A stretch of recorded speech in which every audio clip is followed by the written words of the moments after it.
यह प्रेम कहानी एक छोटे से गांव में रहने वाले एक लड़के की है जो कि अपने नजदीक के गांव में रहने वाली एक लड़की से मोहब्बत करता था। वो दोनों एक दूसरे को बहुत पसंद करते थे, पर उन्हें पता था कि उनके इस रिश्ते को उनके घर वाले कभी भी नहीं स्वीकारेंगे।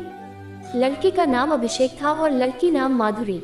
अभिषेक एक छोटे से किसान का बेटा था और माधुरी एक बड़े जमींदार की बेटी थी। दोनों की हैसियत में काफी समानताएं थी, पर वो कहते हैं ना कि प्यार कभी हैसियत देख के नहीं किया जाता। अभिषेक हर रोज शाम 6 बजे माधुरी से मिलने चोरी छुपे उसके गांव जाया करता था। वहां वह तालाब के किनारे बैठकर अपनी शादी के सपने को सच करने की बातें करते रहते थे। चोरी छुपे मिलना उनकी मजबूरी हुआ करती थी, क्योंकि गांव में अक्सर ऐसे रिश्तों पर हमेशा सवाल खड़े उठते हैं और गांव के लोगों की हमेशा से यही चाहते हैं कि उनके बच्चों का विवाह उनकी जात बिरादरी के अंदर ही हो, ना कि उससे बाहर। और अभिषेक और माधुरी की बिरादरी भी अलग अलग थी, इसलिए उन्हें इस बात का भी डर भी सताता रहता था। यूं ही रोज रोज अभिषेक का घर से एक ही समय पर निकलना और पास के गांव में जाना उसके पिताजी को थोड़ा अजीब सा लग रहा था कि यह रोज इसी समय पर रोज क्या करने जाता है। तो एक दिन अपने शक को दूर करने के लिए उसके पिता ने उसका पीछा करने की सोची और उसके पिता ने उसके अगले दिन ही अभिषेक का पीछा किया। जब अभिषेक दूसरे गांव पहुंचा तो उसके पिता ने देखा कि वह तो तुरंत गांव की जमींदार की बेटी माधुरी से मिल रहा है और उसके साथ गले लग रहा था। यह सब देख उसके पिताजी को काफी शर्मिंदगी महसूस हुई और वह वहां से चले गए। जैसे ही थोड़े समय बाद जब अभिषेक घर पहुंचा तो उसके पिता ने उससे पूछा कि आज तुम तुरंत गांव में क्या कर रहे थे। तो अभिषेक ने बोला, कुछ नहीं पिताजी, मैं बस अपने दोस्त से मिलने गया था। उसके मुंह से झूठ सुनते ही उसके पिता गुस्से में आकर उसको एक तमाचा लगाया और कहा कि दोस्त से मिलने गए थे या अय्याशी करने गए थे? मैंने तुम्हें आज तुरंत गाँव के जमींदार की बेटी के साथ देखा था। क्या कर रहे थे तुम उसके साथ? तुम्हें जरा भी शर्म नहीं आई कि अपने माँ बाप का नाम तुम इस कदर डूबा रहे हो? वो तो शुक्र मनाओ कि मैंने आज तुम्हें देख लिया। अगर गांव का कोई और व्यक्ति देख लेता तो बदनामी तो होती अलग, और उस लड़की के भाई तुम्हारे हाथ पैर तोड़ते वो अलग। अभिषेक अपनी की गई गलती पर शर्मिंदा होता है और अपने पिता से कहता है कि मुझे माफ कर दीजिए, मेरे से बहुत बड़ी गलती हो गई। मुझे आपको यह बात पहले ही बता देनी चाहिए थी कि मैं माधुरी से बहुत प्यार करता हूँ और मैं उसके बिना एक पल भी नहीं जी सकता। यह सुनते ही उसके पिता उससे कहते हैं कि बेटा देखो, ये बात तुम्हें भी पता है कि वो हमसे हैसियत में कितने बड़े हैं और वो तुम्हारे इस रिश्ते को कभी नहीं स्वीकारेंगे, इसलिए बेहतर यही होगा कि तुम्हें उसे भूल जाओ। अपने पिता की बात सुनकर अभिषेक काफी मायूस हो जाता है और पूरी तरह से टूट जाता है। काफी दिन बीत जाते हैं, अभिषेक और माधुरी एक दूसरे से नहीं मिले होते हैं। माधुरी काफी परेशान होती है कि कुछ दिनों से अभिषेक उससे मिलने क्यों नहीं आ रहा है। कुछ दिन और बीत जाने के बाद माधुरी को और टेंशन होने लगती है, इसलिए बात की जड़ तक पहुंचने के लिए वह अभिषेक के गांव की तरफ अभिषेक से मिलने के लिए निकल लेती है। जब वह रास्ते में चल हो रही है तो अचानक उसकी टक्कर एक लड़के से हो जाती है और वो लड़का कोई और नहीं अभिषेक ही होता है। वह उसको देखते ही उसके गले लग जाती है और रो रो कर उसका बुरा हाल हो जाता है और वह उससे कहती है कि तुम मुझसे इतने दिनों से मिलने क्यों नहीं आ रहे थे? पता है मैं कितना परेशान हो रही थी कि कहीं तुम्हें कुछ हो तो नहीं गया, पर शुक्र है कि तुम ठीक हो। इतने में अभिषेक माधुरी को चुप करता है और उसको अपनी सारी बात बता देता है कि उसके पिता ने उसको तुमसे मिलते देख लिया था और हमें एक दूसरे को भूल जाने को कहा है।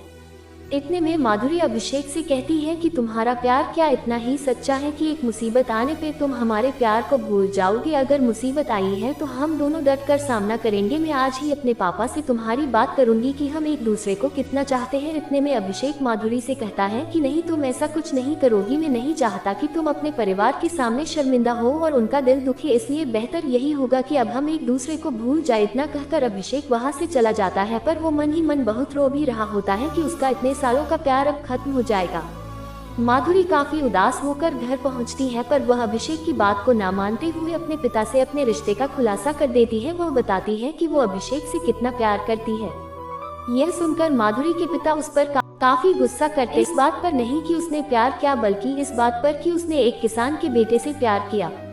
उसके पिता कहते हैं, चाहे तुम जीते जी मर जाओ, पर मैं तुम्हारी शादी उससे कभी नहीं करवाऊंगा। तुम्हें हमारी हैसियत देखकर प्यार करना चाहिए था, हमारी भी इज्जत है। अगर तुम्हारी शादी उस लड़के से होगी तो हमारी पूरे गांव में बेइज्जती हो जाएगी और यह मैं जीते जी कभी नहीं होने दूंगा। माधुरी के लाख मनाने के बावजूद भी उसके पिता उसकी बात नहीं मानते हैं और उसको एक कमरे में बंद कर देते हैं।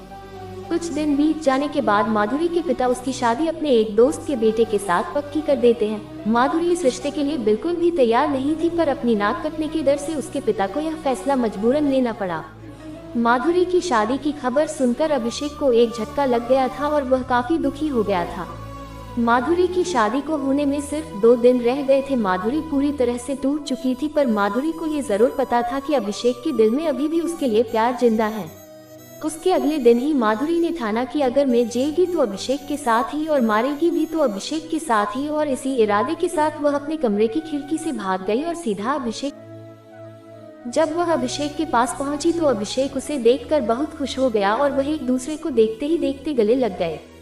फिर माधुरी ने उसे बताया कि वो सब कुछ छोड़कर उसके पास आ गई है, चाहे कैसे भी हालत हो वो उसी के साथ जीना और मरना चाहती है। उसकी ये बातें सुनकर अभिषेक भी काफी इमोशनल हो गया और उसने भी उसको जीने से लेकर मरने तक का साथ निभाने का वचन दिया। इतने में माधुरी के घर वाले देखते हैं कि माधुरी घर पर नहीं है, वह घर से भाग गई है। इतने में उसके पिता का शक सीधे अभिषेक पर जाता है कि वो उसी के घर भागी होगी, इसलिए अपना वक्त जाया ना करते हुए उसके पिता अपने आदमियों के साथ सीधा अभिषेक के घर की तरफ निकलते हैं।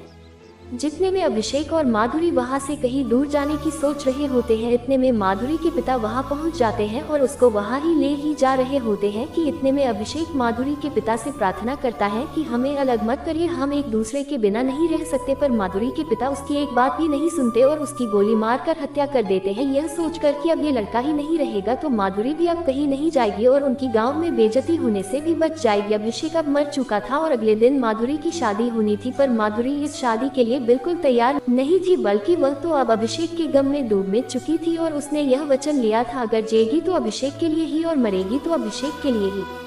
अब शादी होने में सिर्फ कुछ ही समय रह गए थे, पर माधुरी अभी तक तैयार नहीं हुई थी। यही गम में सोचते सोचते अचानक उसकी नजर चूहे मारने वाली दवाई पर पड़ती है और बिना सोचे वह दवाई उस रैट पोइजन को उठा लेती है और उसे खा लेती है, यह सोचकर कि अब जीते जी तो वह उसकी ना हो सकी, पर अब मरकर तो उसकी हो सकती है। और उसके कुछ पल बाद ही माधुरी की मौत हो जाती है।